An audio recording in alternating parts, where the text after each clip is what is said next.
দাদা ভাই, এই ভিডিওটা শুধুমাত্র তোমার জন্য। তুমি আমাকে এর আগের একটা ভিডিওতে বলেছিলে না তুই কোন জঙ্গলে চলে গেছিস। আমি কোনো জঙ্গলে যাইনি। এটা হচ্ছে আমাদের একটা নতুন বাড়ি তৈরি হচ্ছে, তো এটা শুধু তোমাকে দেখাবো বললে ভুল হচ্ছে। এটা শুধু তোমাকে দেখাবো না, সকলকেই আমি দেখাতে চাই ভিডিওটা, যেহেতু সকলেই এর আগে ভিডিওটা দেখেছেন, ওই জন্য সবাই দেখুক আর কি। ভিডিওটা দেখতে পাচ্ছেন, এই যে বাড়িটা হচ্ছে ইনকমপ্লিট হয়ে আছে, এটা এখনো কমপ্লিট হয়নি। তো বাড়ির সামনে একটা বাগানের মতো করা হয়েছে, অনেক গাছ লাগানো হয়েছে, সবজি ফুলের গাছ। এখানে আমি এই যে গাঁদা গাছটায় হাত দিয়ে আছি, কুঁড়ি ধরেছে কত, দেখতে পাচ্ছেন সবাই। তো এছাড়া অনেক ধরনের গাছ লাগানো আছে। আমার তো নিজেরই ভীষণ ভালো লাগছে, আপনাদেরও নিশ্চয়ই অনেক ভালো লাগছে। ভালো লাগলে সবাই একটা করে কমেন্ট করবেন। এই দিকটা দেখতে পাচ্ছেন পেঁয়াজকলি, পালং শাক দেওয়া হয়েছে। আমার ভীষণই ভালো লাগছে।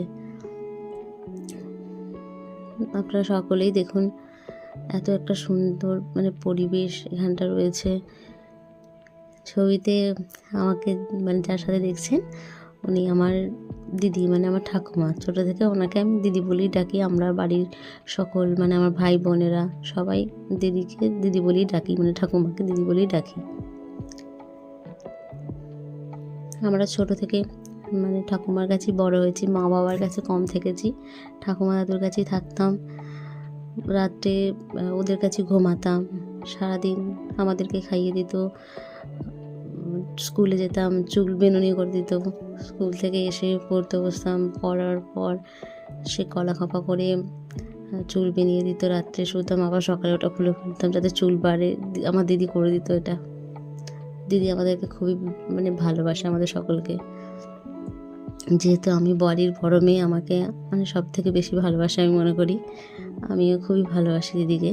তো এই দিকটা দেখতে পাচ্ছেন একটা লাউ শাকের মাচা করা হয়েছে। চলুন আপনাদেরকে এই দিকটা দেখাই।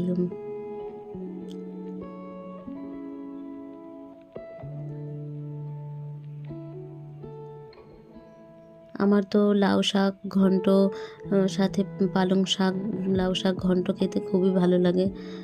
আপনাদের কার কার ভালো লাগে জানাবেন। দেখতে পাচ্ছেন কত লাউ ধরে আছে, লাউ দিয়ে ডাল, তারপর লাউ চিংড়ি, লাউয়ের তরকারি, এইগুলো খেতে খুবই ভালো লাগে। আপনাদের কোন কোন রেসিপি